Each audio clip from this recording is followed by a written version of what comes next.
This man.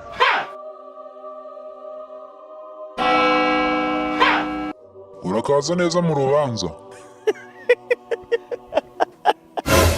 Ubwo urumva ari iki gisekeje? Turahuye. Ubu wari ufite inzozi zo kuzahura nanjye. None inzozi zawe zibaye impamo. Ndakubwiye ko nari nkeneye kukubona. Ariko uriyanagaza koko. Uwo waba uri we wese, nutsindwa urubanza, urajya mu muriro utazima. Kiza kiriho BTN igira umunyamategeko. Nanjye nkagira umunyamategeko. Gabanya urwenya. Urusi urubanza rwo mu isi.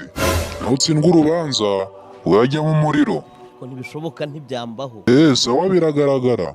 Vuga amazina yawe dutangire. Njyewe ndi umugabo ndubatse mfite umugore n'abana. Ibyo sinkeneye kubimenya. Vuga amazina yawe gusa. Ndi Ndahiro Valence papi. Papi, icyaha cya mbere ushinjwa ni ukugira ishyari. Buca umugani mu Kinyarwanda ngo wikanira umugisha wundi ukannye ibuye. Subiza ku cyaha ushinjwa cy'ishyari. Byanabaho. Umuntu ni mugari byabaho rwose. This man.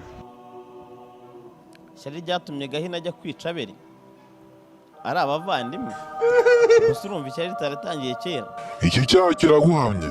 Mu by'ukuri wakabaye warigishije abantu bakareka ishyari, ariko wowe Ninde wo gukuraho ishyari nkubwira ko no ku bwa Yezu ryariho. Ndinde. Ubwo nawe ngiye kumera nka wa muyobozi wavuze ngo agiye ngo nyakubahwa perezida wa repubulika ngo bitarenze umwaka umwe ngo Nyabarongo ndaba nayihinduye amazi y'urubogobogo. Nta cyakorwa tuzabana n'ibyo ngibyo hadi. gute watinyuka kuvuga gutyo?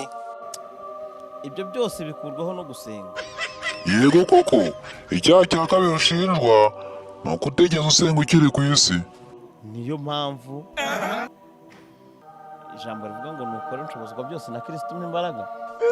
None Kristo niwe wakubujije gusenga? Sindi umuhanuzi, sindi umuvugabutumwa, sindi na apotre, sindi intumwa nyine. Ariko ndi umukristo ngenda senga.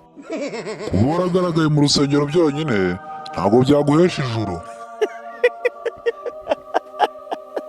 Nta gisekeje kirimo. Ikintu cyonyine kizakoreye ku isi ni uko wabaye umunyamakuru mwiza utabera. Ubundi tugomba kwisanisha na Bibiliya irabivuga ngo mubabarane n'abababaye mwishimane n'abishimye. Yego, ariko byo byonyine ntabwo byaguhesha ijuru. Kubera iyo mpamvu rero nta mugisha ufite. Buca umugani mu Kinyarwanda ngo wikanira umugisha wundi ukannye ibuye.